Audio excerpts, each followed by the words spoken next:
Hi, നമ്മളിപ്പോൾ ഒറ്റപ്പാലത്താട്ടോ ഉള്ളത്. ഒറ്റപ്പാലത്ത് വരിക്കാശ്ശേരി മനയ്ക്ക് കണ്ടിട്ട് പുറത്തേക്ക് വന്നതാണ്. നല്ല ചൂടാണല്ലോ, പാലക്കാടിൻ്റെ ചൂടിൻ്റെ കാര്യമൊന്നും പറയണ്ടല്ലോ. അപ്പോൾ അതേ ഒരു സംഭാരം കട കണ്ടേ, നേരെ കയറി ഒരു സംഭാരം ഓർഡർ ചെയ്തു. സംഭാരമൊക്കെ കുടിച്ചിട്ട് ഇപ്പം നേരെ കോട്ടയത്തിന് വെച്ച് പിടിക്കുകയാണ് കേട്ടോ. കോട്ടയത്തെത്തി അടുത്ത ദിവസമായി. ഇന്ന് പെങ്ങടെ മോനെ ജോയൽ വരുന്നുണ്ട്.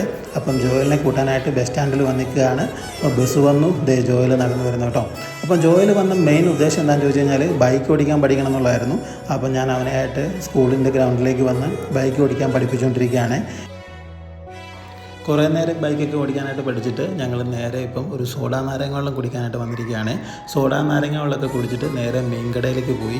ഇന്ന് ചക്കയും മീനും കേട്ടോ നമ്മുടെ സ്പെഷ്യൽ. അപ്പം മീൻ വെട്ടാൻ വേണ്ടി വെയിറ്റ് ചെയ്ത സമയത്ത് വീണ്ടും ചൂട് കാരണം ഒരു സംഭാരോടെ മേടിച്ച് കുടിച്ചിട്ട് നേരെ വീട്ടിലേക്ക് പോവുകയാണ്.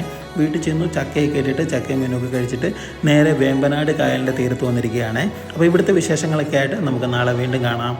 ബൈ.